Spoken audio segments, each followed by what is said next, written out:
తండ్రి దేవునికి యేసుక్రీస్తు ద్వారా కృతజ్ఞతలు తెలియజేస్తూ కూడొచ్చిన సహోదరులకి సోదరులకి ప్రభు అయిన యేసుక్రీస్తు నామములో ప్రత్యేక వందనాలు తెలియజేస్తున్నాం. నా స్వరం పెద్దదే కానీ ఉదయం నుంచి మాట్లాడడం ద్వారా నేను ఉదయాన్నే నుంచి మాట్లాడడం ద్వారా స్వరానికి ఇబ్బంది కలిగింది. ఏదేమైనప్పటికీ మనకి చదివించబడిన లేఖన భాగాలని కొన్ని విషయాలు ఆలోచన చేద్దాం. తండ్రి దేవునికి ప్రత్యేక వందనాలు తెలియజేస్తూ నాకు సమయం ఇచ్చిన సహోదరులు కూడా, అలాగే ఈ యొక్క మన ఆహ్వానించిన సహోదరులకి, కిషోర్ గారికి, అలాగే ఇక్కడ ఉన్న స్థానిక సంఘానికి ప్రత్యేక వందనాలు తెలియజేస్తున్నాం. క్రైస్తవులుగా మన ప్రభు ఈ లోకానికి రావటం వలన మనకి ఆత్మ సంబంధమైన దీవెనలు అనేవి అనుగ్రహించబడ్డాయి.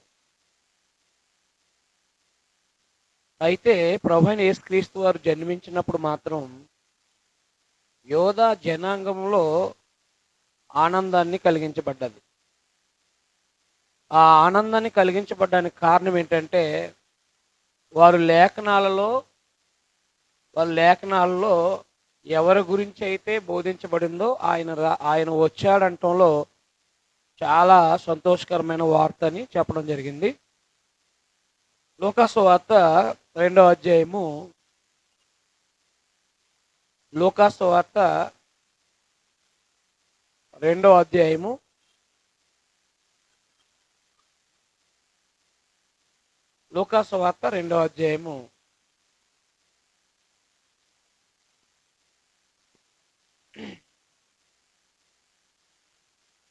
10వ వచనంలో, లూకాసు వార్త 2వ అధ్యాయం 10వ వచనంలో, అయితే ఆ దూత భయపడకుడు, ఇదిగో ప్రజలందరికీ కలగబోవు. అర్థమైందండి? ఇదిగో ప్రజలందరికీ కలగబోవు మహా సంతోషకరమైన సువార్తమానం నేను మీకు తెలియజేస్తున్నాను. అక్కడున్న ప్రజలైనటువంటి వాళ్ళకి, ప్రజలందరికీ కలగబోయే మహా సంతోషకరమైన సువార్తమానము ఏంటి? సువార్తమానం అంటే, దావీదు పట్టణం మందు నేడు రక్షకుడు మీ కొరకు పుట్టి ఉన్నాడు, ఈయన ప్రభు అయిన క్రీస్తు. దావీదు పట్టణం అనగా యోధా బెత్లెహేము. బెత్లెహేములో మన ప్రభుని యేసుక్రీస్తు వారు జన్మిస్తారని మీకా గ్రంథం 5వ అధ్యాయం 2వ వచనంలో చెప్పడం జరిగింది. అది మత్తయి సువార్త 2వ అధ్యాయము 4-5 వచనాల్లో మనకి ప్రస్తావించడం జరిగింది. ఎందుకు సువార్తమానం అయిందంటే, యేసుక్రీస్తు వారు రావటం అనేది యోధా జాతికి ఎందుకు సువార్తమానం అయిందంటే,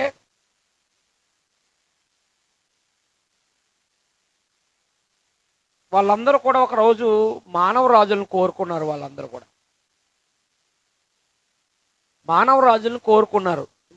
సమూయేలు గ్రంథం మొదటి గ్రంథం 8వ అధ్యాయంలో, సమూయేలు మొదటి గ్రంథం 8వ అధ్యాయంలో వాళ్ళు అనగా ఇశ్రాయేలు జనాంగము ఏం కోరుకున్నారంటే మానవ రాజుని కోరుకున్నారు. అప్పటిదాకా దేవుడు న్యాయాధిపతులను ఏర్పాటు చేశాడు. అయితే ఇక్కడ వాళ్ళు మాకు దేవుడు పరిపాలించొద్దు, మానవుడే పరిపాలించాలని చెప్పేసి చెప్పడం జరిగింది. వాళ్ళు ఒకసారి సమూయేలు మొదటి గ్రంథం 8వ అధ్యాయము 7వ వచనం నుంచి,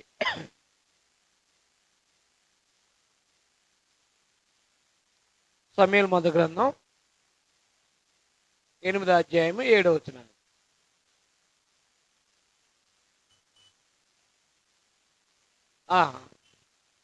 అందుకు యెహోవా సమూయేలుకు సెలవిచ్చింది ఏంటంటే, జనులు నీతో చెప్పిన మాటలన్నిటి ప్రకారం జరిగించు. వారు నిన్ను విసర్జించలేదు, సమూయేలు నిన్ను విసర్జించలేదు, తమ్ముని ఏలకుండా నన్నే విసర్జించారు అన్నారు. అంటే వాళ్ళు ఏం కోరుకున్నారంటే, ఒక రాజు కావాలని కోరుకున్నారు. 4వ వచనంలో చెప్తాడు, చిత్తగించుము, నీ వృద్ధుడవు, ఎవరిని? సమూయేలుని. నీ కుమారులు నీ ప్రవర్తన వంటి ప్రవర్తన గలవారు కారు గనుక సకల జను మర్యాద చెప్పిన మాకు ఒక రాజును నియమింపుము, అతడు మాకు న్యాయం తీర్చునని అతనితో అన్నారు. మాకు న్యాయం తీర్చుటకే రాజును నియమింపమని వారు అనిన మాట సమూయేలు దృష్టికి ప్రతికూలంగా ఉండేను కనుక సమూయేలు యెహోవాకు ప్రార్థన చేశాడు. అప్పుడు దేవుడు ఏమన్నాడంటే, నిన్ను కాదు విసర్జిస్తా, నన్ను పరిపాలించొద్దని నన్నే విసర్జించారు వాళ్ళు అని చెప్తే, దేవుడు మానవ రాజులను ఏర్పాటు చేశాడు. ఇశ్రాయేలు 12 గోత్రాలకి మొట్టమొదటి రాజు సౌలు. మీరు 10వ అధ్యాయం చదివితే అక్కడ ఉంటుంది. అలాగూ తర్వాత దావీదు, మనందరికి తెలిసిన ఆయన దావీదు. ఆ తర్వాత సొలొమోను. ఆ తర్వాత 2 రాజ్యాలు అయినాయి. అవి కష్టతరంగా ఉంటాయి మీకు. 2 రాజ్యాలు అయిన తర్వాత ఒక రాజ్యమేమో 10 గోత్రాలేమో అశ్షూరు చెరకు వెళ్ళిపోయారు. 2 గోత్రాలేమో బబులోను చెరకు వెళ్ళి మళ్ళీ తిరిగి వచ్చారు. వారికి ఈ యొక్క మానవ రాజుల పరిపాలన ఏమై ఉందంటే, ఇప్పుడు యథా ప్రజ తథా ప్రజలు, అంటే రాజు దుర్మార్గుడు, ప్రజలు కూడా దుర్మార్గులుగా తయారయ్యేవారు. ఇలాంటి పరిస్థితుల్లో వాళ్ళు మానవ రాజులు పరిపాలించడం వల్ల చెర నిస్పృహలు ఎంతో అనుభవించారు వాళ్ళు. అందుకని మానవ రాజులతో వాళ్ళు ఇబ్బందులు పడి, సమస్యలు పడి, వాళ్ళ యొక్క జీవితాలు సరిలేనందువలన యేసుక్రీస్తునే ఒక రాజు రాబోతున్నాడని చెప్పేసి యెషయా గ్రంథం 9వ అధ్యాయము 6వ వచనంలో వాళ్ళకి ఒక నిరీక్షణ, ఒక ఒక ఆదరణ, ఇశ్రాయేలు యొక్క జనాంగానికి లేదా యోధా జనాంగానికి ఒక రాజు రాబోతున్నాడు, దేవుడు నియమించబోతున్నాడు, ఆ రాజు యొక్క పరిపాలన న్యాయంగా నీతిగా ఉంటుందని చెప్పేసి ప్రస్తావించడం జరిగిందనమాట. ఒకసారి యెషయా గ్రంథం 9వ అధ్యాయము 6వ వచనం నుంచి మనం చదువుదాం.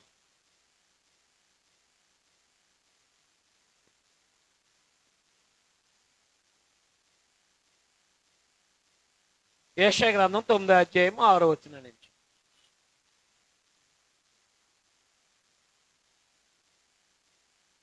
మనందరికి తెలిసిన వచనాలే కదా ఇవి. ఏలయనగా మనకు శిశువు పుట్టెను, మనకు కుమారుడు అనుగ్రహించబడెను, ఆయన మన ప్రభువైన యేసుక్రీస్తు వారు. మనందరికి తెలిసిన విషయం అది. అది ఆయన భుజాల మీద. అదేంటి, సమూయేలు గ్రంథంలో మానవ రాజుల మీద భుజాల మీద ఎట్టాడు కదా దేవుడు.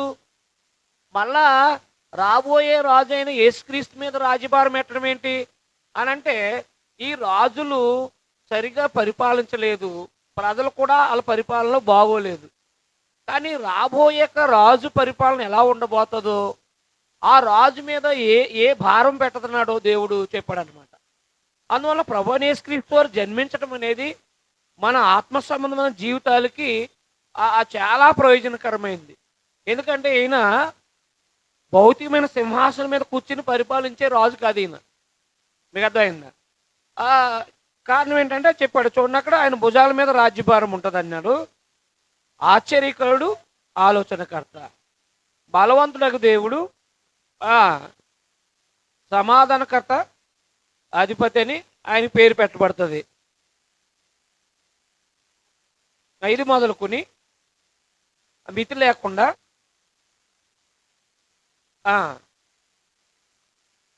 జాగ్రత్త గుర్తు పెట్టుకోవాలి ఈ విషయం. సర్వకాలము దావీదు సింహాసనం అందంటే అధికారంలో అదనమాట. సర్వకాలం అంటే ఇక మనకు సంబంధించిందంటే యేసు రెండవ రాకడ వరకు ఆయనే పరిపాలన చేస్తాడు.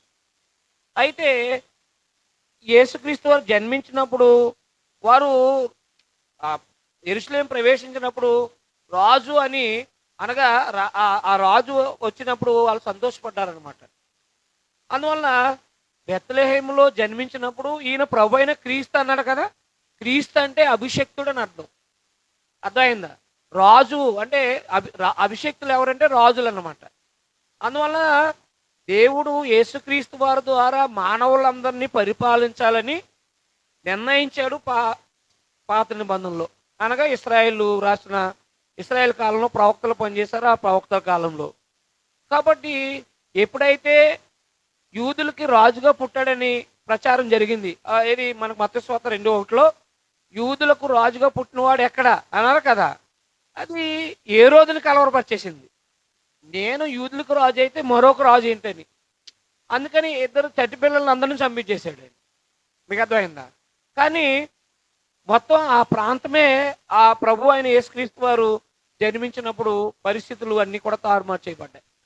అయితే మన ప్రభు అయిన యేసుక్రీస్తు వారు హృదయాలని ఏలుబడి చేసే రాజు అనే సంగతి తెలియలేకపోయింది. ఆత్మలకు రాజు అనే సంగతి తెలియలేకపోయింది ఆనాడు ప్రజలకు. అందుకే యేసుక్రీస్తు వారు జన్మించారంటే యూదుల్లో అది బెత్లెహేంలో జన్మించారంటే దావీదు కుమారుడు కదా యేసుక్రీస్తు వారు. అంటే దావీదుకు వాగ్దానం చేయబడ్డారు కదా.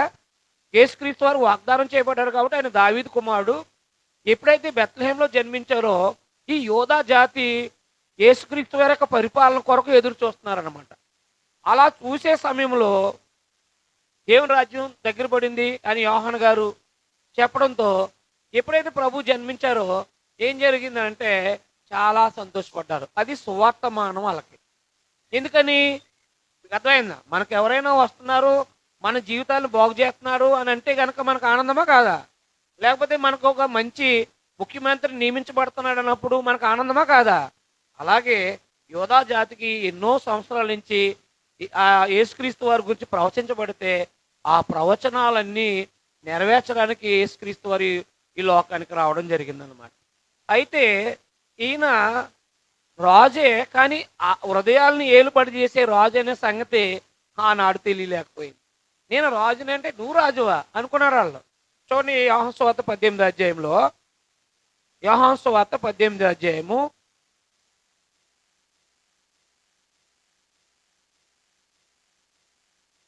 ఆ రాజులో దేవుడు ఆత్మ సంబంధమైన రాజులో మనకు ఆశీర్వాదాలను ఏర్పాటు చేశాడు.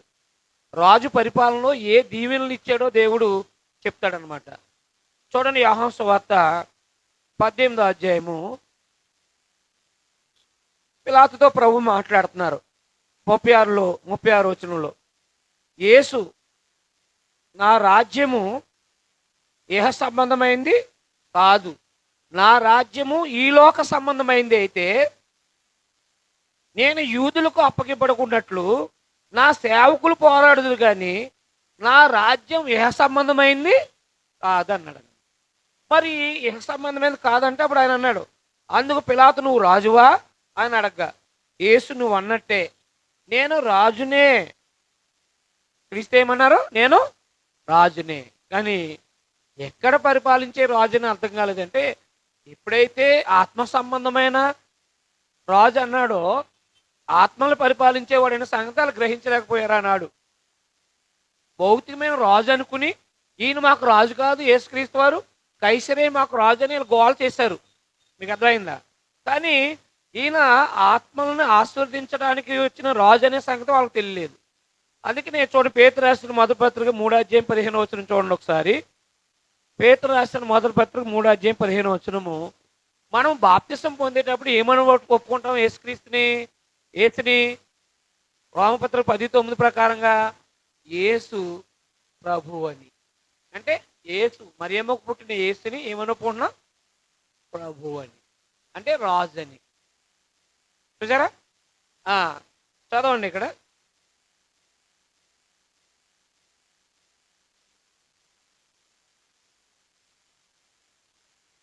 మూడు 15 మొదటి పేతురు పత్రిక.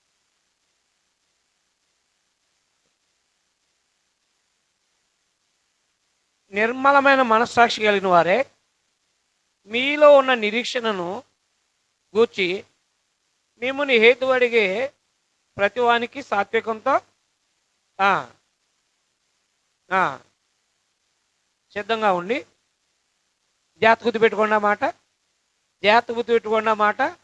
మనం బాప్తిసం పొందినప్పుడు ఏమంటామంటే ఇక్కడ నుండి ఇష్టం వచ్చినా నేను బతికేశాను, ఇక్కడి నుంచి నా పాపాలు క్షమించబడ్డానికి యేసుక్రీస్తు వారు ఈ లోకానికి వచ్చారు. కాబట్టి ఇప్పుడు యేసుని ప్రభు అని ఒప్పుకుంటాం. అది హృదయపూర్వకంగా ఒప్పుకోమని అడుగుతాం. ఏమని ఒప్పుకుంటాం? హృదయపూర్వకంగా మీరు అంగీకరిస్తున్నారా ప్రభు యేసుని ప్రభు అని రాజు అని ఒప్పుకుంటున్నారంటే అంటారు. అయితే ఎప్పుడైతే ఒప్పుకున్నారో అప్పుడు ఏమవ్వాలి? హృదయంలో ఆయన రాజుగా స్థిరపడాలని. మీ హృదయములందు ప్రభువును ప్రతిష్ఠించుకోండి అన్నాడు. రాజుగా ప్రతిష్ఠించుకోండి అన్నాడు. అంటే మానవరాజులేమో భౌతికంగా పరిపాలించి ప్రజల్ని విగ్రహారాధనలోను చెడుతనంలో గెంటేశారు.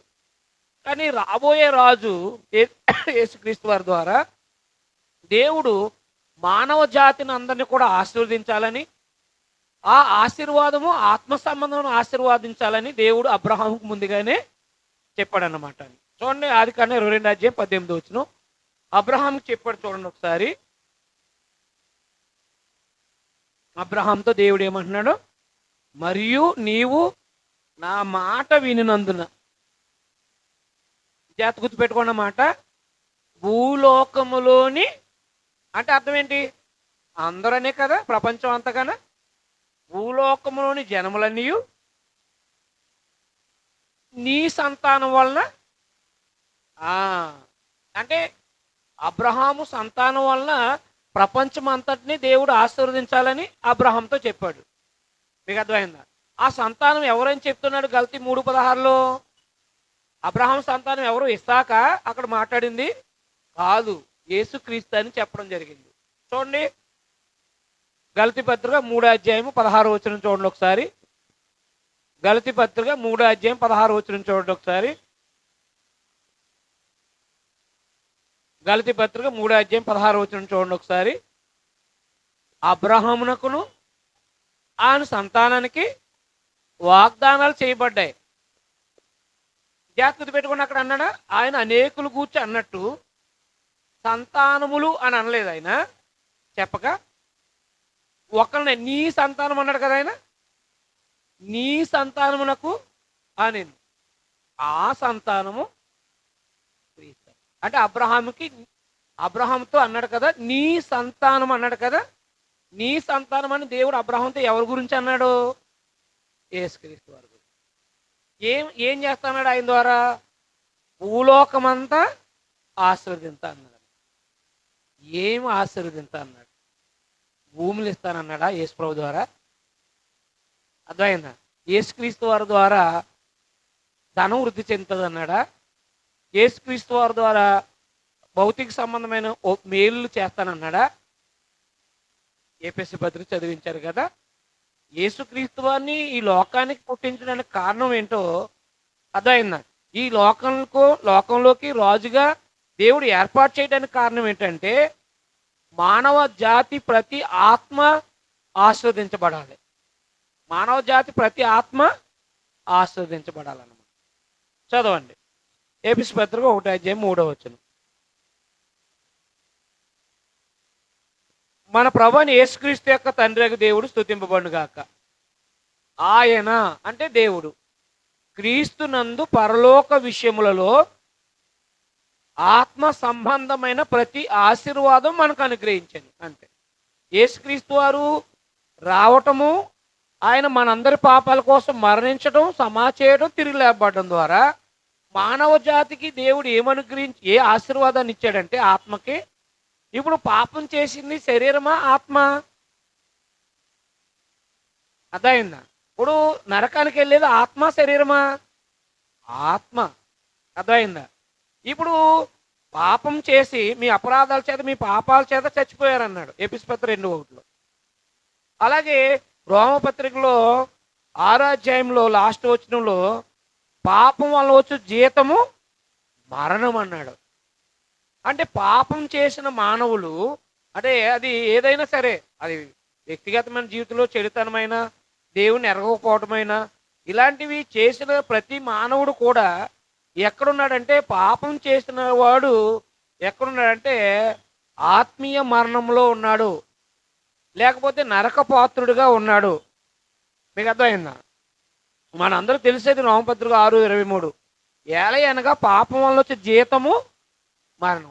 ఇప్పుడు మనం యేసుక్రీస్తు రాకముందు అందరూ ఎక్కడున్నారు? పాపంలో ఉన్నారు. యేసుక్రీస్తు వారు మరణించి సమాధి చేయబడి తిరిగి లేపబడక ముందు ప్రజలందరూ ఎక్కడున్నారు? పాపంలో ఉన్నారు. ఇప్పుడు ఆయన ఆత్మ సంబంధమైన ఆశీర్వాదాలు అన్నాడా? అంటే ఆత్మకా శరీరానికా? యేసుక్రీస్తు వారు రాజు ఆత్మకా శరీరానికా? శరీరానికైతే భౌతికమైన కుర్చీ వేసుకుని కూర్చుంటారు, ఏది మన ముఖ్యమంత్రిలాగా ప్రధానమంత్రిలాగా. ఆత్మకైతే హృదయంలో ఉంటారు. అందువల్ల అర్థం కాంది ఏంటంటే, లోకంలో ప్రజలకు అర్థం కాంది ఏంటంటే, యేసుక్రీస్తు వారు అంటే మన ప్రచారం ఏం జరిగిందంటే, అంతకుముందు నీకు వ్యాధులు ఉన్నాయా? ప్రభుని నమ్ముకో. నీకు రోగాలు ఉన్నాయా? ప్రభు నమ్ముకో. నీకు పిల్లలు లేరా? ప్రభు నమ్ముకో. మనకి ఈ వార్త ఎప్పుడైతే మైండ్లోకి వెళ్ళిందో ప్రజలందరినీ ఎలా ప్రేరేపించడానికి మనం పురుకొల్పామంటే, ఏ పిల్లలేరా ప్రార్థనకి వెళ్ళరా, పుడతారా అని నేర్పామన్నమాట. రెండోది, అనారోగ్యం తగ్గట్లేదా, ప్రార్థనకి వెళ్ళమ్మా తగ్గుతుంది. అలా తగ్గిపోయినా బాప్తిజం పొందేటు. మీకు అర్థమైందా? అలాగా ఏదైనా బాధలు ఇబ్బందుల్లో ఉంటే, ఆర్థిక సమస్యల్లోకి వెళ్ళిపోతే ప్రార్థనకి వెళ్ళరా, 6 వారాలు 7 వారాలు తగ్గిపోతాయా, తీరిపోతాయా అని ఈ శరీర సంబంధంగా మోటివేట్ చేయటం వల్ల ప్రజల్ని ఏం చేస్తారంటే, ప్రజలందరూ కూడా ప్రభువు నమ్ముకుంటే బాగుంటుంది భౌతికంగా అనే ఆలోచనలోకి వెళ్ళిపోయారు. కానీ యేసుక్రీస్తు వారిని ఈ లోకానికి పంపించింది ప్రధానమైన కారణము, లేకపోతే ప్రాముఖ్యమైన ఒక ఆశీర్వాదం ఏంటంటే, మరణములో నుండి మనల్ని జీవంలోకి, అనగా మన అందరి పాపాలన్నీ కూడా, అంటే మనం నరకం వెళ్ళిపోయేది ఆత్మే కదా. అదే నరకం వెళ్ళిపోయేది ఆత్మే కదా. మనం చేసిన పాపము ఆత్మకు సంబంధించింది. అంటే మన హృదయంలో వస్తేనే కదా చెడుతనం అనేది మనం తప్పు చేస్తాం. కాబట్టి పాపము ఆత్మకు సంబంధించింది అయి ఉంటుంది.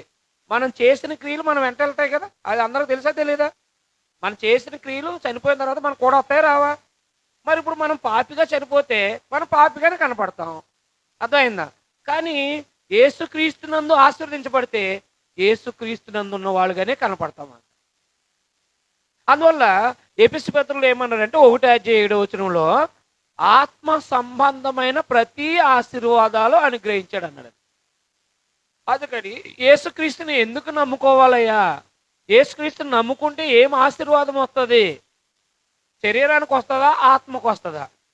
ఒకవేళ శరీరానికి ఆశీర్వాదాలు ఇస్తే క్రైస్తవులైన వాళ్ళు ఎవరు కూడా అప్పులు ఉన్న వాళ్ళు కానీ, ఆర్థిక సమస్యలు ఉన్న వాళ్ళు కానీ అందరూ ధనవంతులుగా ఉండాలి. కానీ కడు బీదలు ఉన్నారు క్రైస్తవులు. తెలుసా మీకు? 2 కొరింథీయుల 8 ఎవరాళ్ళ కడు బీదలు అంటే ఒక పూట ఉంటే ఓ పూట లేదు. మరి ఆశీర్వదించబడిన వాళ్ళ, తెప్పించబడిన వాళ్ళు? అది ఆలోచించి. అలాగే ప్రకటన గ్రంథంలో నీ శ్రమ, నీ దరిద్రత నేను ఎరుగుతున్నాడు. అంటే దరిద్రులుగా ఉన్నారు. మరి వాళ్ళు ఆశీర్వదించబడిన ప్రజలేనా? ఇప్పుడు నా తండ్రి చేత ఆశీర్వదించబడిన వాళ్ళారా అన్నాడా? మత్తయి 21:31-32 ఎవరైతే యేసుక్రీస్తులో ఉండి మంచి పనులు చేశారో, భోజనం పెట్టి ప్రభునందున వాళ్ళకి భోజనం, ప్రభునందున వాళ్ళకి సహకారాలు ఇచ్చారో, వాళ్ళందరినీ ఏమన్నాడు? నా తండ్రి చేత ఆశీర్వదించబడిన వాళ్ళారా అన్నాడా? అనలేదా? ఆశీర్వదించబడిన వాళ్ళు అంటే అర్థం ఏంటి? మన గత పాపాల యొక్క క్షమించబడినమే ఒక ఆశీర్వాదం. చదువుదాం ఎఫెసు పత్రిక 1:7.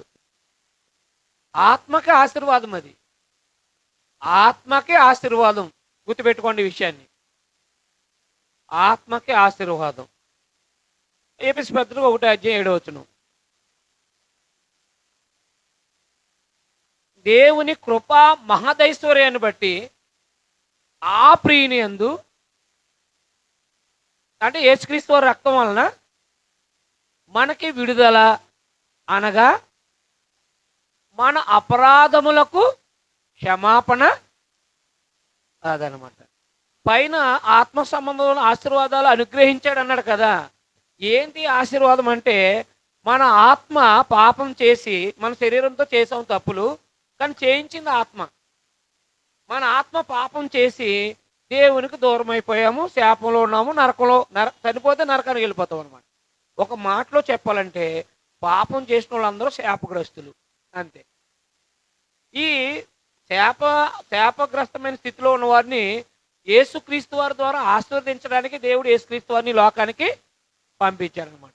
అందువల్ల ఆయన రక్తం చిందించడం ద్వారా, ఆయన వచ్చి మన అందరి కోసం పాపక్షమాపణ నిమిత్తం ప్రాణం పెట్టడం ద్వారా, మనం ఎప్పుడైతే యేసుక్రీస్తు వారిని ప్రభు అని ఎప్పుడైతే ఒప్పుకుని బాప్తిసం పొందామో మన పాపక్షమాపణ నిమిత్తం, అప్పుడు మనము మన పాపాల నుంచి విడుదల పొందాం. అంటే మన ఆత్మ దేవునితో సమాధానం పొందింది. రోమపత్రిక 5:1. రోమపత్రిక 5:1-2. కాబట్టి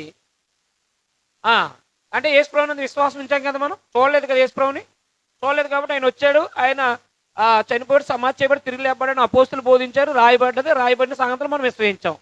కాబట్టి విశ్వాస మూలమున మనం అంటే క్రైస్తవులు నీతిమంతులుగా తీర్చబడి ఉన్నాం. తీర్చబడి ఏమయ్యాము? నీతిమంతులుగా తీర్చబడి మన ప్రభువైన యేసుక్రీస్తు ద్వారా ఏమై ఉన్నాం? మరి పాపం చేసినప్పుడు, క్రైస్తుడుగా లేనప్పుడు, క్రైస్తుడిగా లేనప్పుడు మనకి ఏమి లేదంటే సమాధానం లేదు. మన ఆత్మకి నెమ్మది లేదు. మన ఆత్మకి నెమ్మది లేదు, సమాధానం, దేవునితో సమాధానం లేదు. మరి రోమపత్రిక 5వ అధ్యాయం 9, 10 వచనాలు చదవండి ఒకసారి. రోమిలు రాష్ట్ర పత్రిక 5వ అధ్యాయం 9, 10 వచనాలు. ఎప్పుడైతే మనము యేసుక్రీస్తుని అంగీకరించామో అప్పుడు మనము ఉగ్రత నుండి కాపాడబడి దేవునితో సమాధాన పడుతున్నాం అన్నమాట. అంటే నరకానికి వెళ్లకుండా తప్పించబడుతున్నాం. ఒక మాటలో చెప్పాలంటే నరకానికి వెళ్లకుండా తప్పించబడతాం అంటే ఒక ఆశీర్వాదం కాదంటారా దాన్ని?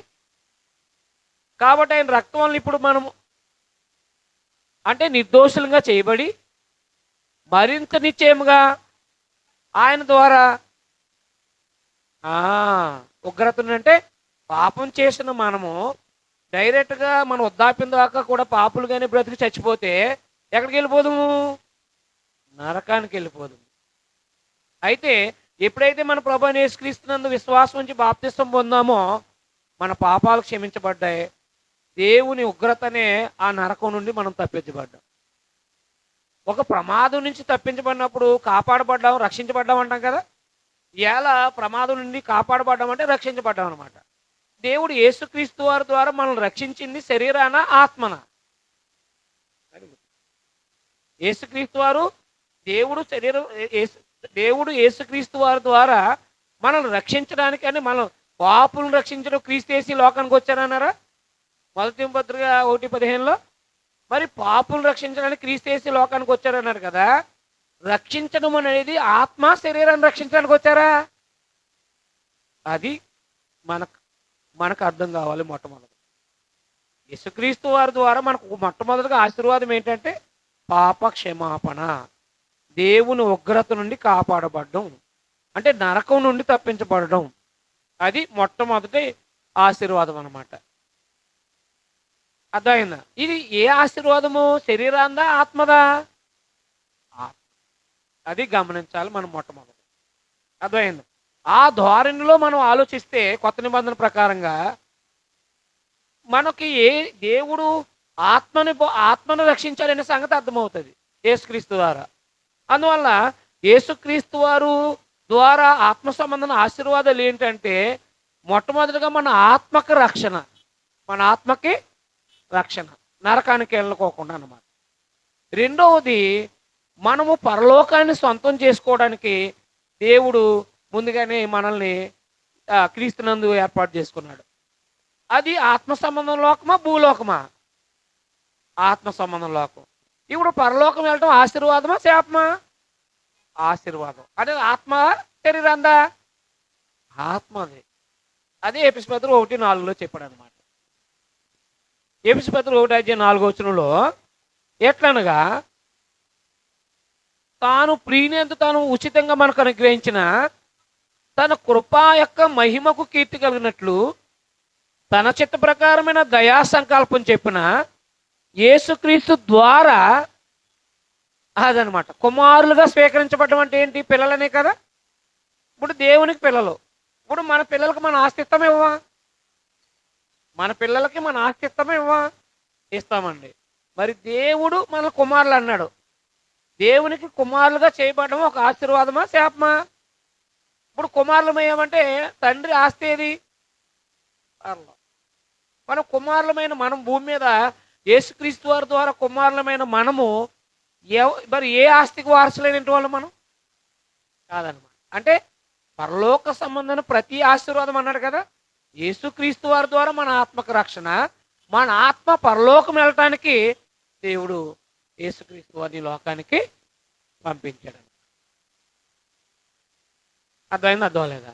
కుమారులుగా చేసుకున్నాడంటే ఆయన ఆస్తికి వారసులు, ఆయన స్వాస్థ్యానికి వారసులు. ఎఫెసీయుల పత్రిక క్షమించి మొదటి పేతురు పత్రిక 1:3 ఆ స్వాస్థ్యం ఏంటో చెప్పాడు. అక్కడ స్వాస్థ్యం ఏంటో చెప్పాడు చూడండి. మొదటి పేతురు పత్రిక 1:3 మన ప్రభువు యేసుక్రీస్తు యొక్క తండ్రి దేవుడు స్తుతింపబడును గాక. మృతుల్లో నుండి యేసుక్రీస్తు వారిని లేపడం వలన జీవంతో కూడా నిరీక్షణను మనకి అంటే క్రైస్తవులకు కలిగినట్లు అనగా అక్షయమైనది, నిర్మలమైనది, ఓడబారనిది స్వాస్థ్యం. స్వాస్థ్యం అంటే ఏంటండి? సంపద, ఆస్తి. మీకు అర్థమైందా? యేసుక్రీస్తు వారి ద్వారా ఏ సంపద ఇస్తానన్నాడు?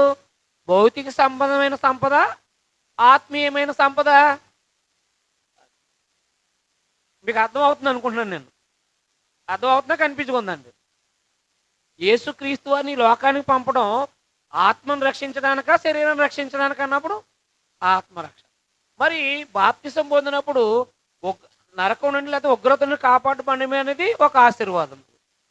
అలాగే కుమారులుగా అంటే దేవుని స్వాస్థ్యానికి వారసులుగా దేవుడు మనల్ని ఏర్పాటు చేసుకున్నాడు.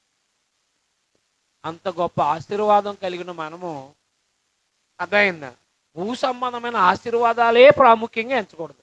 అలాగని దేవుడు భూమి మీద పట్టించుకోడా? ఎబ్రీ పత్రిక 13:5-6 వచనాలు. ఎబ్రీ పత్రిక 13:5-6 అంటే ఏమంటే ఇంకా ఆత్మకే అన్నారు కదా, ఏ శరీర సంబంధంగా ఏమీ ప్రయోజనం లేదా అడుగుతారనమాట. అడిగితే ప్రశ్న జవాబు అది. ఎబ్రీ పత్రిక 13:5-6 వచనాలు. ధనాపేక్ష లేని వారే మీకు కలిగిన వాటితో తృప్తి పొందండి. క్రైస్తవులకి నేను ఏమాత్రం విడువను, ఎన్నడను ఎడబాయినని ఆయనే చెప్పాను కదా. ప్రభు నాకు సహాయుడు, నేను క్రైస్తవుడు భూమి మీద భయపడకూడదు. నరమాత్రుడు ఏం చేయలేడంట. అంటే క్రైస్తవుడుని దేవుడు అనుమతి లేకుండా ఎవరు ఏమీ చేయలేరు అనమాట. ఇది భౌతికమైనదే కదా. అంటే మన ఆత్మల రక్షణ కొరకు యేసుక్రీస్తు వారు జన్మించి చనిపోయి సమాజపడి తిరిగి లేపబడడం ద్వారా ఒక ఆశీర్వాదం ఇచ్చాడు. అలాగే స్వాస్థ్యం అది వాడబారంది, అంటే అది లోక సంబంధమైనది కాదనమాట. అలాంటి గొప్ప ఆశీర్వాదము క్రీస్తునందు మనకి వాగ్దానం చేశాడు, నిత్య జీవము.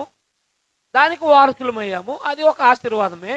ఆయన పిల్లలు అవటము, ఆయన ఆస్తికి వారసులు అవటం అనేది ఒక ఆశీర్వాదమే. అయినప్పటికీ భూమి మీద మనము క్రైస్తవులుగా బ్రతికే విషయంలో మనకి ఎన్నో ఇబ్బందులు, సమస్యలు ఎదురవుతూ ఉంటాయి. ఆ ఇబ్బందులు, సమస్యలు ఎదురైనప్పుడు క్రైస్తవులకు వాగ్దానము అంటే ఇశ్రాయేలు కూడా ఇచ్చాడు, అది క్రైస్తవులు కూడా ఇచ్చినట్టుగా చెప్తున్నాడు అనమాట.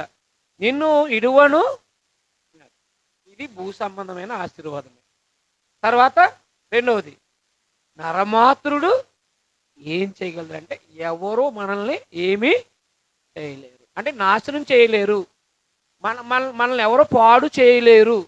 క్రైస్తవులుగా ఉంటే మనల్ని ఎవరో పాడు చేయలేరు. ఇది గొప్ప ఆశీర్వాదమా కాదా? ఆత్మ సంబంధ ఆశీర్వాదాలు ఉన్నాయి మనకి, భౌతికంగా కూడా నేను కాపాడుతానని కూడా మనకు వాగ్దానం ఉంది.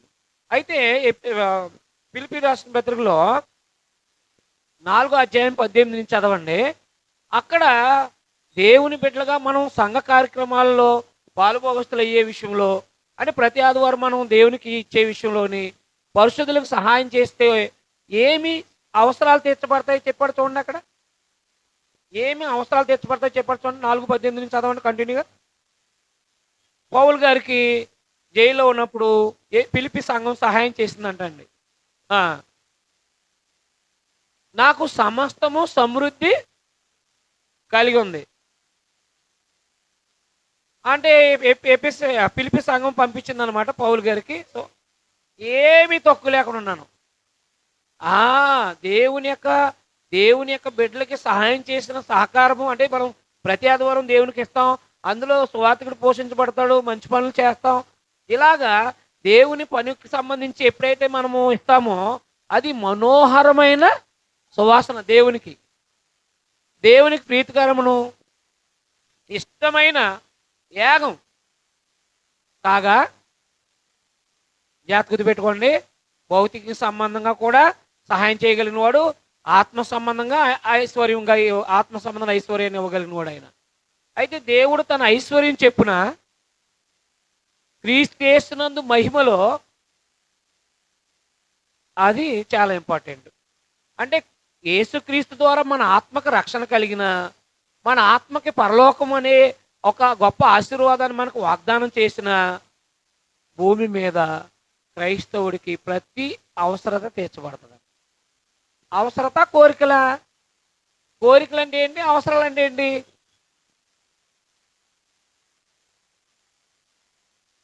కోరికలు అంటే ఏంటి, అవసరాలు అంటే ఏంటి? అవసరాలు తీర్చబడతాయి అన్నాడు కానీ కోరికలు తీర్చబడతాయని ఎక్కడ చెప్పలేదు. అది గుర్తుపెట్టి, అంటే మనము కోరకూడదు దేవుణ్ణి. ప్రయాణం చేస్తున్నాం, అవసరం, అది ప్రయాణం వెళ్ళాలి, సహాయం చేయమని కోరుకోవాలి, అది అవసరం. అలాగే మనం కష్టపడిన ధనము వృధా కాకుండా ఉండాలి, అది అవసరం.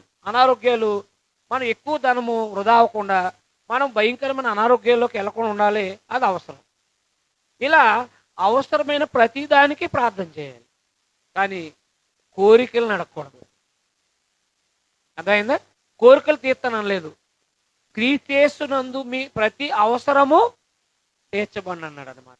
అంటే ఆత్మకి ఆశీర్వాదాలు ఇచ్చిన భౌతిక సంబంధంగా కూడా మనకు కొన్ని వాగ్దానాలు ఇచ్చాడు. నిన్ను విడిచిపెట్టను అని. అర్థమైందా? నీకు తోడేంటనో ఏ మానవుడు నిన్నేమి చేయలేడని. అలాగే అవసరాలు తీరుతానని.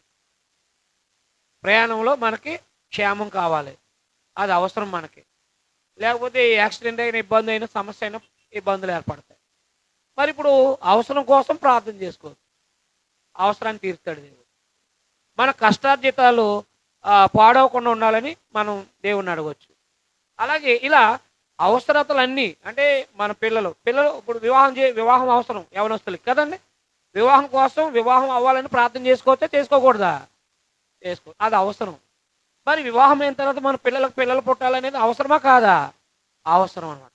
కానీ మగ పిల్లోడే పుట్టాలనేది కోరిక, అది మాత్రం తీర్చడం. అందుకే వరుసగా ఆడపిల్లలే పుడతా ఉంటారు కొంతమందికి. నాకు అర్థమైందా? ఆడపిల్లల ఆశీర్వాదమా, మగపిల్లల ఆశీర్వాదమా? ఇద్దరు ఆశీర్వాదమే. తెలియక కట్నాల కోసం ఆలోచించే వాళ్ళు మగపిల్లలే ఆశీర్వాదం అనుకుంటారు. నేను అవునా కాదా? ఆశీర్వాదం అంటే ఇప్పుడు ఇశ్రాయేలీలకు కానీ మనకు కానీ గర్భఫలం దేవుడిచ్చే బహుమానమే కదా. అందువల్ల ఈ ఆత్మ సంబంధమైన ఆశీర్వాదాలు దేవుడు క్రీస్తులో ఉన్నవారు అందరికీ అనుగ్రహిస్తాడనమాట. అయితే ఇశ్రాయేలీలకి దేవుడు ఆశీర్వాదాలు, శాపాలు ఉన్నాయి వాళ్ళకి.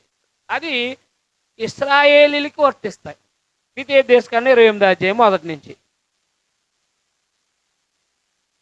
ఇది భౌతిక సంబంధమైన ఆశీర్వాదాలు మొత్తం. ద్వితీయోపదేశకాండం, ఇది ఇశ్రాయేల్ జాతి తెలుసు కదా మీరు. ఐగుప్తు నుంచి దేవుడు పిలిచి వాళ్ళు 40 సంవత్సరాల అరణ్యంలో నడిపించి యెహోషువ ద్వారా కానాను దేశాన్ని ఇచ్చి, ఆ కానాను దేశంలో దేవుడు న్యాయాధిపతులను ఏర్పాటు చేసి వాళ్ళని అభివృద్ధి చేశాడు దేవుడు.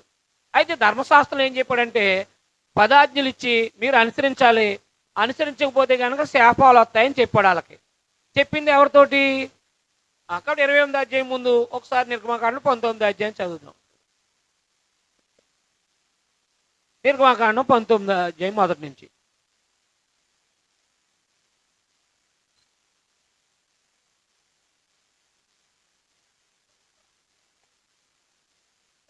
ఆహా, ఆహా. 3వ నెల ఆరంభం అందే అది తీరాన్ని అరణ్యకు వచ్చారు.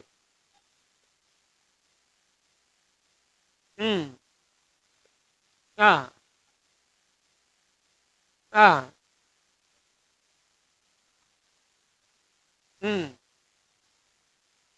ఇశ్రాయేల్ యాకోబు కుటుంబం అంటే ఎవరు? ఇశ్రాయేల్ 12 గోత్రాలు. గుర్తుపెట్టుకోండి.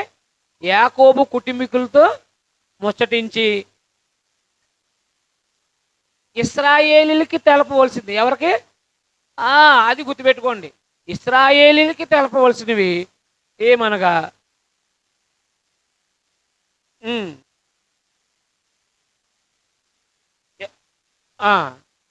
అది దేవుడు ఐగుప్తు నుంచి విడుదల చేశాడు. అరణ్యంలో సినాయి కొండ దగ్గరకు నడిపించాడు, మన్నానిచ్చాడు. గద్ద రెక్కల మీద మోసుకొచ్చినట్టుగా మోసుకొచ్చాడు అనమాట. మోసుకొస్తే ఏమన్నాడు ఆయన? కాగా జాగ్రత్త గుర్తుపెట్టుకోండి, ఇక్కడ ఇశ్రాయేలుతో ఏమన్నాడు? మీరు నా మాట శ్రద్ధగా విని, అది ఏ నిబంధన? నా ధర్మశాస్త్రం, నా నిబంధన అనుసరించి నడిచిన ఎల్ల మీరు సమస్త దేశాల్లో నాకు స్వకీయ సంపాద్యం అవుతారు. నా నిబంధన అనుసరించిన ఎడల అన్నాడా? అది ఇశ్రాయేలుకి ఏ నిబంధన ఇచ్చాడు? ధర్మశాస్త్రం. అర్థమైంది. నిర్గమకాండం 10 అధ్యాయము 20 అధ్యాయము 21, 23 ధర్మశాస్త్రాన్ని ఇశ్రాయేలుకి ఇచ్చాడు దేవుడు. అందులో ఏం చెప్పాడంటే, నా నిబంధన ఆచరిస్తే మీరు నా జనం అవుతారన్నాడు. 28 అధ్యాయంకి వచ్చాడు. ద్వితీయోపదేశకాండం 28 అధ్యాయము.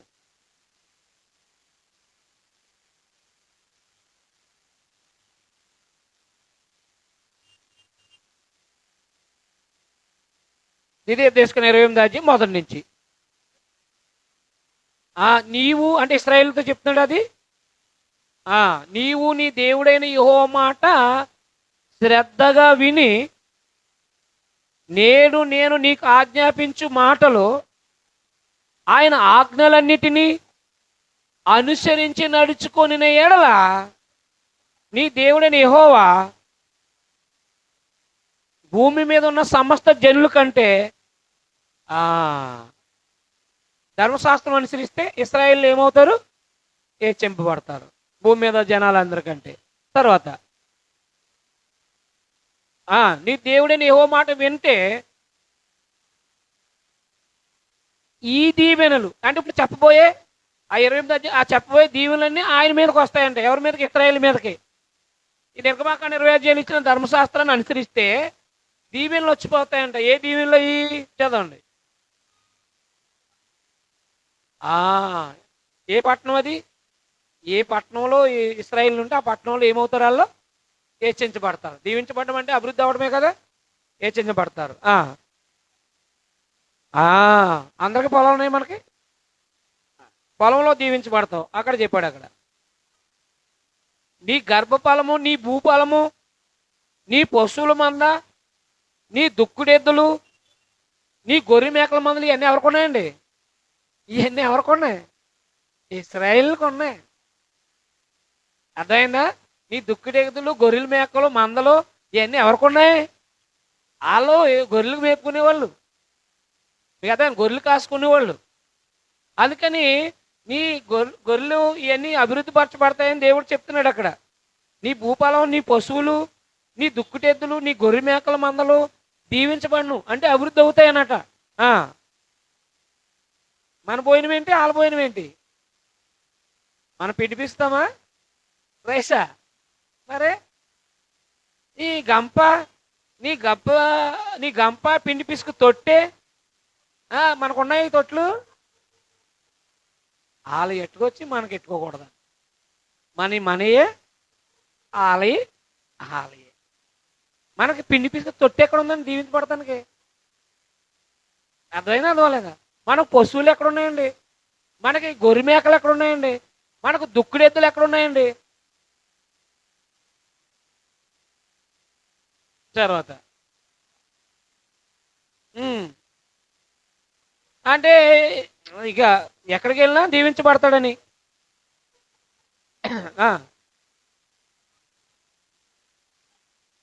శత్రువులు అంటే ఎవరు? మరో దేశం నీ మీదకి ఏమెవరో నువ్వే హతం చేసేస్తావు వాళ్ళని. నీ శత్రువులు నువ్వే హతం చేసేస్తావు. నీ శత్రువులు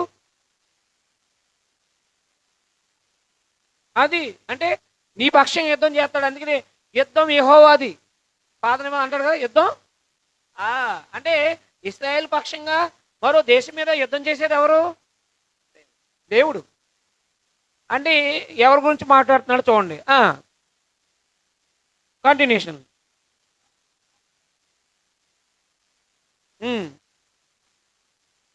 పారిపోదురు అంటే ఇశ్రాయేల్ మీదకి వచ్చిన అన్ని దేశాలు ప్రజలు యుద్ధానికి వచ్చినప్పుడు వాళ్ళు పారిపోతారంటండి. పారిపోయేటట్టుగా చేస్తారంట దేవుడు. ఏది? ధర్మశాస్త్రాన్ని అనుసరిస్తే వీళ్ళందరూ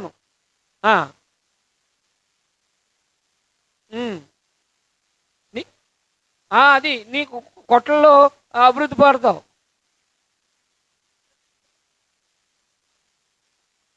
భౌతిక సంబంధంగా ఆశీర్వదిస్తాడు.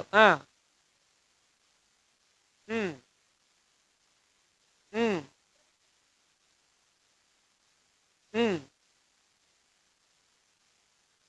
అంటే ఇశ్రాయేలుని నిలబెడతాడు దేవుడు.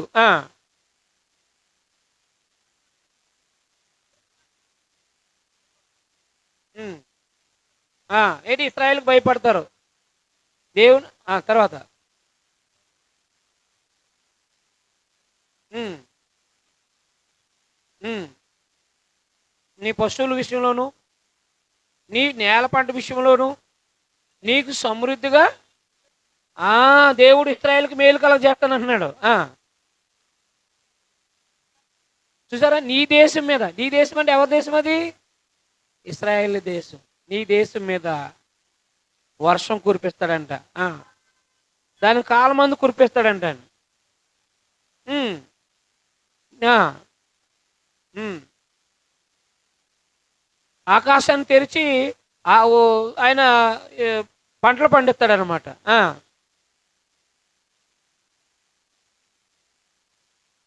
ఆ దేశాన్ని ఎంత ఆస్వాదించాడంటే ఆయన.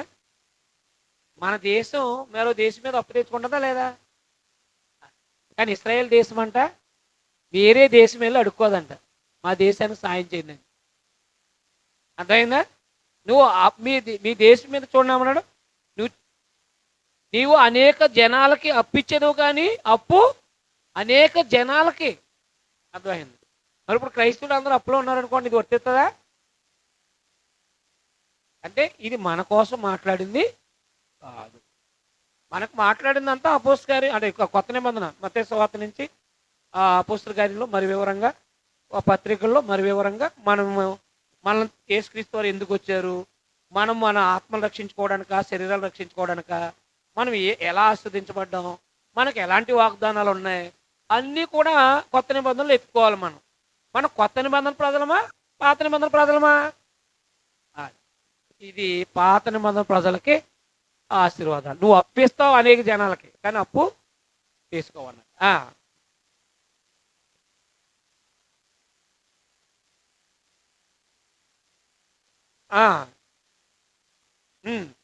కుడికి కానీ ఎడమకు కానీ తొలికి అన్యుల దేవతలను అనుసరింపక, అన్యుల దేవతలు అంటే మరో దేశపు దేవతలు, వాటిని పూజింపగయు ఉండేళ్ళ నువ్వు అనుసరించి నడుచుకోవాలని నేడు నేను నీకు ఆజ్ఞాపించి ఉన్నాను.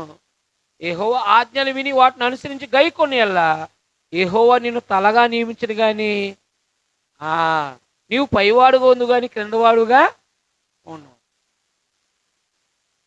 ఎవరిని? ఇశ్రాయేలీయుల్ని. ఎంత స్పష్టంగా చెప్పాడండి. ఈ 31ని నువ్వు తలగా ఉంటావు కానీ తోకగా ఉండవని క్రైస్తవులకి ఇస్తారు. అర్థమైందా? నువ్వు అప్పిచ్చివాడు ఉంటావు కానీ అప్పు చేయవు. ఆడికే ఉంటాయి ఎక్కువ అప్పులు. ఆ వాగ్దానం వచ్చిన వాడికి ఏముంటాయి? ఎక్కువ అప్పులు ఉంటాయి. ఈ ఇశ్రాయేల్ నెట్టుకొచ్చి క్రైస్తవులకు వాగ్దానం ఇచ్చేస్తే మరి ఏళ్ళ దీవెనలు నెట్టుకొచ్చి మనకెడితే ఎలా కూరుతుంది? మనకేమి ఎఫెసీపత్రికలో చక్కగా ఆత్మ సంబంధమైన ప్రతి ఆశీర్వాదం మనకు అనుగ్రహించాడు క్రీస్తులో అన్నాడు. వీళ్ళకి ధర్మశాస్త్రంలోనేమో భౌతికమైన ఆశీర్వాదాలు, వాళ్ళ దుక్కుడెద్దులు, వాళ్ళ గొర్రెలు, మేకలు, తర్వాత వేరే దేశాలను జయించడం, వీళ్ళు వేరే దేశాల దగ్గర అడుక్కోకుండా వీరే అప్పిచ్చే వాళ్ళకు ఉంచటం, ఇవన్నీ ఆశీర్వాదాలన్నీ ఇశ్రాయేలీయులకి మాత్రమే చెప్తున్నాడు దేవుడు. చాలామంది ఏమంటారంటే బైబిల్ అంతా మందే కదా అంటూ ఉంటారు. మరి అబ్రహాంకి ఇచ్చిన దీవెనలు అబ్రహాంకి పెట్టినెత్తన్నాడు, మనక అర్థమైందా? ఆదాముకి ఏం తినొద్దన్నాడు? వండు తినొద్దన్నాడు. మనలా మనం అన్ని తినాయి ప్రార్థన చేసి ఒక విగ్రహాలు కల్పించి అర్థమైందా?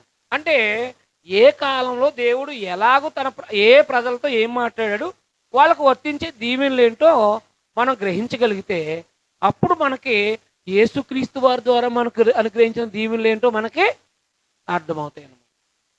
ఆత్మ సంబంధమైన ప్రతి ఆశీర్వాదం. మరి వీళ్ళకేంటి? వర్షాలు కురవటం, పంటలు పండడం, వేరే దేశాన్ని జయించడం, వీళ్ళ యొక్క భౌతికమైన ఆశీర్వాదాలు. తర్వాత శాపాలు చెప్పాడు వాళ్ళకి. ఏది 15 నుంచి మనకు వద్దు అవన్నీ. అర్థమైందా? వాళ్ళకి శాపాలు చెప్పాడు.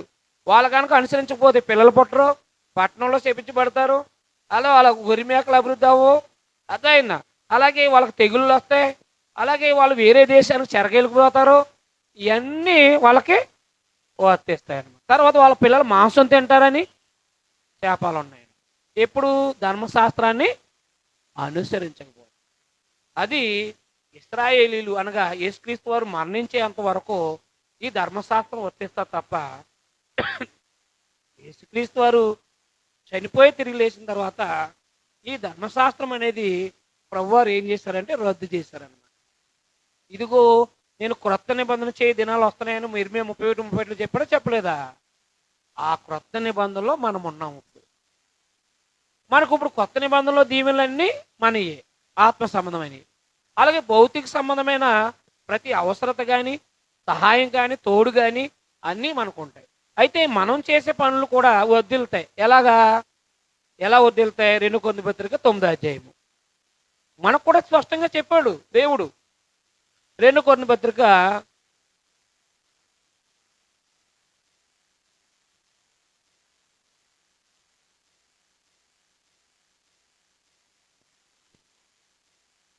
2 కొరింథీ పత్రిక 9వ అధ్యాయము 6, 7 వచనాన్ని చదవండి. 7 నుంచి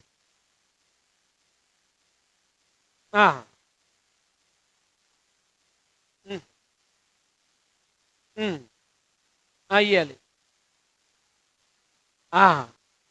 అంటే పరిశుద్ధుల అవసరాల కొరకు ఎవరైతే ఉత్సాహంగా ఇస్తారో దేవుడు వాళ్ళని అభివృద్ధి చేస్తారండి.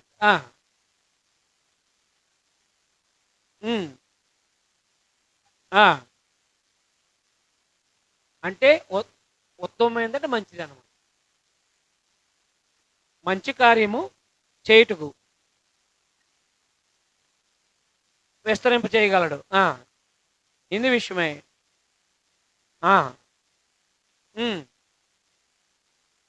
అని 112 కీర్తన 9వ వచనంలో చెప్పడం జరిగింది.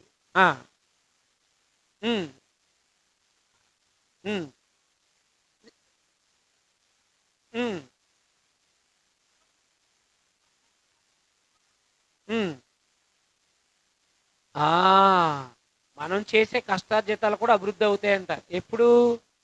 మన ధనములో ఆ బేదలైనటువంటి వారికి సహాయం చేసినప్పుడు, అది ఉత్సాహంగా ఇచ్చినప్పుడు మాత్రమే మన ధనము మనము అభివృద్ధి పడతామంట.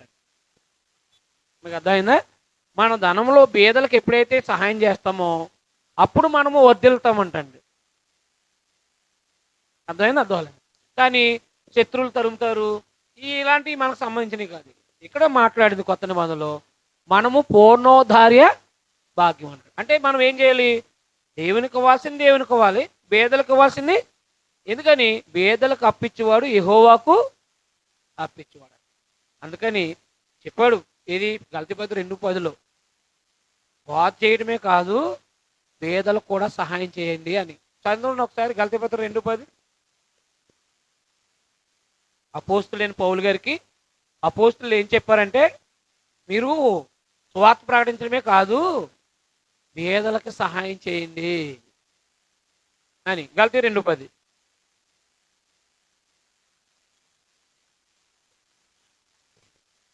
మేము పేదలను జ్ఞాపకం చేసుకునే వాళ్ళని వారు మాత్రమే కోరారు. అంటే పేదలను జ్ఞాపకం చేసుకోవాలా క్రైస్తవులు వద్దా? ఎవరు? పౌలు గారు అనమాట. అంటే పేదలు జ్ఞాపకం చేసుకుంటే అర్థం ఏంటి? దిక్కులేని వాళ్ళని, దరిద్రుల్ని క్రైస్తవులు ఆదరించాలి. అది యాకోబు పత్రిక 1:27లో నిజమైన భక్తి ఏదంటే విధవరాండ్రని, వారి ఇబ్బందుల్లో తల్లిదండ్రులు లేని వారిని పరామర్శించాలి. ఇలాగ మనం ఎప్పుడైతే మనము దిక్కులేని పిల్లల్ని, దరిద్రుల్ని ఎప్పుడైతే ఆదరిస్తామో, అలాగే చూడండి మన సబిత ఉంది, అర్థమైంది. ఆవిడ ఏం చేసింది? పేదలకి అంగీలు కుట్టించింది. మరి ఆవిడ చనిపోయినా మళ్ళీ బ్రతికింది. అంటే మంచి పనులు చేయటం ద్వారా మనం ఏమవుతామంట? మన ఆస్తి వృద్ధి చేస్తాడంట దేవుడు. చూసారా ఎలా పెట్టాడో ఆయన? పేదలకు సహాయం చేస్తేనే వర్ధిల్తామంట మనం. అది ఉత్సాహంగా ఇస్తేనే మనం పూర్ణోధారి భాగ్యవంతులం అవుతాం అంటాడు. మరి మనం కానుక దేవునికి ఇస్తాం కానీ బయట బీదలని జ్ఞాపకం చేసుకోం. మీకు అర్థమైందా? అంటే మన ఆస్తికి తగ్గట్టుగా మనం బీదలకి సహాయం చేయాలన్నమాట. మనం వండుకుని తినేయటం ఏంటండి? మన బంధువులు అందరూ. ఇక ఈ ఫంక్షన్లే కాకుండా దిక్కులేని వాళ్ళ దగ్గరికి వెళ్ళి, ఒక అనాథ ఆశ్రమానికి వెళ్ళి ఆ రోజు భోజనం పెట్టి కనీసం మీకున్న సామర్థ్యాన్ని బట్టి మీరు పెట్టించండి. తర్వాత చూడండి కదా గ్రంథం ఏం చెప్పిందో అది రైటా కాదా? మనం బీదలకు సహాయం చేయకుండా ఎలా వర్ధిల్తాం? దేవునికి ఇవ్వకుండా మనము మన భౌతిక సంబంధంగా ఎలా వర్ధిల్తాము? ఆలోచించేయండి దేవుని పిల్లలు. అందుకని మన ఆత్మరక్షణతో పాటు మన భౌతికమైన సంపద కూడా కాపాడబడడానికి దేవుడు మన అభివృద్ధి అవటానికి నియమాలు చెప్పుకొచ్చాడు అనమాట. అవి చేసి అయితే మనం వర్ధిల్తాం. కానీ ఉదాహరణకి ఆరాధనకు వచ్చి మనం తోచింది వేసుకెళ్ళిపోయి పేదల పట్ల కానీ కనికరం చూపించకపోతే మనం ఎలా అభివృద్ధి అవుతాం క్రైస్తవులుగా? అందుకని దేవుని పిల్లగా మన ఆశీర్వాదాలు అనేవి చాలా ప్రాముఖ్యమైనవి, ఆత్మ సంబంధమైనవి. భౌతిక ఆశీర్వాదాలు ఎంత ఆస్తికి వచ్చినా ఎంత అభివృద్ధి అయినా అవన్నీ వదిలేయాలి. కానీ పరలోకం మాత్రం అది ఎల్లప్పుడూ ఉండేది. మన ఆత్మ దేవునితో సదాకాలము ఉండేది. ఆ ఆశీర్వాదం గొప్పదా? భూ సంబంధం ఆశీర్వాదం గొప్పదా? అందుకనే వాళ్ళు కడుపేదలు అయినప్పటికీ మరికొంతమంది సహాయం చేయడానికి ఇష్టపడ్డారు. ఏది మాసిదోనియా వాళ్ళు. మనం కూడా వారు నిరుపేదలైన వారు దాతృత్వం బహుగా విస్తరించింది అనమాట. అలాగున క్రైస్తవులైన మనము అభివృద్ధి చెందాలంటే దిక్కులేని వాళ్ళని, దరిద్రుల్ని ఆదరించాలి. కనీసం ఇంటికి వచ్చిన వాళ్ళకైనా భోజనం పెట్టాలి. మన ఆస్తికి తగ్గట్టుగా వాళ్ళ సహకారాలని అందించాలి. అప్పుడు మనల్ని దేవుడు వర్ధిల్ల చేస్తాడంట భౌతిక. అర్థమైందా? అందుకని మనకి ఇచ్చిన ఆశీర్వాదాలేమో పాపక్షమాపణ, పరలోకము. అందువలన మనం ఏం చేయాలంటే మన హృదయంలో యేసు ప్రభువుని ప్రతిష్ఠించుకుని ఏం చేయాలన్నమాట? మన ప్రభు యొక్క అడుగు జాడల్లో మనం నడుచుకోవాలి. పరలోకం వెళ్ళాలంటే యేసు ప్రభువులని గుణాలు రావాలి. యేసు ప్రభు గుణాలు రావాలంటే ఒక రోజులో, ఒక సంవత్సరం రావు. కాబట్టి ప్రతిరోజు కూడా ఇలాగ పేదలకు కనికరిస్తాం, మన జీవితాన్ని సరి చేసుకుంటాం, మనం పవిత్రంగా ఉంటాం, యథార్థంగా బ్రతకటం, ఇవన్నీ కూడా ఎప్పుడైతే యేసుక్రీస్తుని అనుసరించి నడుస్తున్నామో ఆటోమేటిక్గా ఆయనలా తయారైపోతాం చనిపోయేటప్పటికి. ఇప్పుడు యేసుప్రభువులా తయారైపోతే కీర్తన 15లో ఏమన్నాడు? యెహోవా నీ గుడారంలో అతిథిగా ఉండదగిన వాడేవాడు, నీ పరిశుద్ధ పర్వతం మీద నివసింపదగిన వాడు, నీతిని అనుసరించి హృదయపూర్వకంగా నిజము. అంటే దేవుని అంటే క్రీస్తు, మన ప్రభు అయిన యేసుక్రీస్తులాగే అలాంటి జాలి, ప్రేమ, దయ ఇవన్నీ సంపాదించుకుని మనం చనిపోతే మన క్రియలు మన వెంట వస్తాయి ప్రభువులు. మరి దానం చేయటం, మేము సత్క్రియలు చేయటం, ఇవన్నీ కూడా మంచి పనులు చేయాలా వద్దా? అలాగ చేయాలి తప్ప దేవుడు ఆజ్ఞాపించలేని పనులు మనం చేయకుండా దేవుడు ఆజ్ఞాపించిన పనులు చేస్తే మనం వర్ధిల్తాం అన్నమాట. అర్థమైందా? అంతేగాని ఇల్లు మారితే వర్ధిల్లం. అర్థమైందా? ముహూర్తాలు చూస్తే వర్ధిల్లం. అది అన్యాచారాలు. అది ఎవరి అన్యాచారం. క్రైస్తవులం అయ్యాక ప్రార్థన చేసుకుని పని ప్రారంభించాలి, ప్రార్థన చేసుకుని వ్యాపారం చేయాలి, ప్రార్థన చేసుకుని వ్యవసాయం స్టార్ట్ చేయాలి, అంతే. అలాగూ మనము ఏ కార్యక్రమం చేసినా ప్రభునందు దేవునికి ఇష్టమైన కార్యాలన్నీ చేయగలగాలి. అలాగున దేవుడు యేసుక్రీస్తుని లోకానికి పంపడంలో ఉద్దేశం ఏంటంటే మన ఆత్మలను రక్షించడానికి అనమాట. అందుకే ప్రభు చెప్పారు మత్తయి 16:8, ఆత్మను చంపనేరక మీ దేహాలను చంపేవారికి భయపడకండి, ఆత్మను దేహమును నరకంలో నశింపజేయవానికే భయపడకండి. మరి మనం మన ఆత్మరక్షణ కొరకు బాప్తిసం పొందామంటే మనము ఆస్వాదించబడిన వాళ్ళము. మనము కొత్త నిబంధన ప్రకారంగా మన జీవితాన్ని కట్టుకుంటున్నాము అంటే దేవుడు చెప్పిన మాట విన్నాం, రేపొద్దున పరలోకాన్ని స్వతంత్రించుకుంటాం. అంటే ప్రభు వచ్చింది ఎక్కడికి తీసుకెళ్తానికి? నేనుండు స్థలంలో మీరున్న. అదే మన యోహాను సువార్త 14:1-2. ప్రభు వచ్చిన కారణం అర్థమైందా? అర్థం లేదా? ఆ కారణాన్ని బట్టి మనము ప్రభువులో కొనసాగాలి అన్నమాట. ప్రతి విషయంగా ప్రార్థన చేసుకోవచ్చు. ఫిలిప్పీ 4:4లో చెప్తాడు కదా, ప్రభునందు ఆనందించండి ఎల్లప్పుడూ. ప్రతి విషయం ఎవరో చెప్పుకోమన్నాడు? దేవుడు. మన బాధలో ఇబ్బందులు వచ్చినాయా? ప్రార్థన చేస్తూ. సంతోషం కలిగిందా కీర్తనలు పాడాలి. మనకు సంతోషం కలిగితే ఇప్పుడు సినిమా పాటలు వస్తాయి, అది వచ్చిన బాధ. మన సంతోషం కలిగితే ఏ పాటలు వస్తాయి? పాతవి కూడా వచ్చేస్తాయి, మన చిన్నప్పుడు చూసినవి కూడా వచ్చేస్తాయి. అవి రాకూడదండి. ప్రభులోకి వచ్చాం కాబట్టి ప్రభువుని గూర్చి మన తండ్రిని గూర్చి పాడే కీర్తనలు మన నోట స్తుతి చెల్లించాలన్నమాట. 150 కీర్తనలు భక్తి పరులు రాశారు. మనము ఎన్ని సంవత్సరాలు క్రైస్తవులను ఒక కీర్తనలు రాసామా అంటే ఆలోచన చేయండి, మన దిష్టి అంతా దేని మీద ఉందో. అందుకని ప్రభు రాక యొక్క ఉద్దేశం తెలుస్తుంది కాబట్టి మనం ఇప్పుడు చూడాల్సింది ప్రభు రాకడ కొరకు ఎదురు చూడాలి. అవునా కదా? ఎవరి కోసం? ప్రభు రాక కోసం, మన మరణం కోసం. మనం మరణం వచ్చే వరకు మనం సిద్ధపడాలా. ప్రభు ఎప్పుడు వస్తాడో తెలియదు కాబట్టి సిద్ధపడుతూ ఉండాలని 1 తెస్స 5:1-6 వచనాల వరకు కూడా విశ్వాస, ప్రేమల, నిరీక్షణ, రక్షణ స్థిరస్థానాన్ని ధరించుకుని ఉండమని చెప్పాడు. అందువల్ల దేవుడిచ్చిన మనకి ఆయుష్కాలంలో క్రీస్తుని, అంటే లోకంలో ఉన్న మనము, అజ్ఞానంగా బ్రతికిన మనము యేసుక్రీస్తు వారి ద్వారా ఆత్మ సంబంధంగా ఆస్వాదించబడ్డాం కాబట్టి పరలోకం చేరేంత వరకు, అంటే పరలోకం వెళ్ళేంత వరకు ఈ దేహంలో ఉంటాం కాబట్టి ఈ దేహంలో ఈ కొత్త నిబంధన ప్రకారంగా మన ప్రభుని మాదిరిగా పెట్టుకుని మనం జీవించాలని, అలాగే మన పిల్లలకు కూడా ఏం నేర్పాలి? ప్రభు యొక్క శిక్ష బోధ. యేసుప్రభు ఏం బోధించారు, యేసుప్రభు ఎలా ఉండమన్నారు, యేసుక్రీస్తు వారు ఈ ఎలా జీవించమన్నారు అనేవి వాళ్ళకు కూడా నేర్పుతూ ఉండాలి. మరి మనం దేవుని తెలుసుకున్నాం, మన పిల్లలు తెలుసుకోవాలొద్దా? అందువల్ల మన పిల్లలకు కూడా మనము దేవుని యొక్క వాక్యాన్ని నేర్పుతూ ఉండాలి, కీర్తనలు నేర్పుతూ ఉండాలి. అలాగే వాళ్ళకి బీదలకు ఇవ్వటం కూడా వాళ్ళ చేతులతో మన డబ్బులైనా మన కష్టార్జితమైన పిల్లలకు కూడా ఇవ్వటం అనేది నేర్పించాలి. ఇవ్వటం అలవాటు అయితే తీసుకోబుద్ది అవుదా? మీరు గమనించండి, ఎప్పుడైనా ఇవ్వటం అలవాటు అయితే ఇలా తీసుకోబుద్ది అవుదా? అలాగూ మనం అభ్యాసం చేసుకుని నిత్యత్వానికి సిద్ధపడాలని, మన ప్రభు రాక యొక్క ఉద్దేశం మన ఆత్మరక్షణకు సంబంధించిందని, మన హృదయాలు ఏలుబడి చేసి ఆయన రాజు అని, మన ప్రతి అవసరాలు తీర్చే రాజే తప్ప కోరికలు తీర్చే రాజు కాదని, మనది క్రైస్తవులంటే ఆత్మ సంబంధులని, ఆత్మ సంబంధంగా దీవించబడిన వారని మనం గ్రహించి ముందుకు సాగాలని మిమ్మల్ని హెచ్చరిస్తూ నేను హెచ్చరించుకుంటూ ముగిస్తున్నాను. మీ అందరికీ వందనాలు. ఈ అవకాశం ఇచ్చిన సహోదరులకి ప్రత్యేకంగా వందనాలు తెలియజేస్తున్నాను.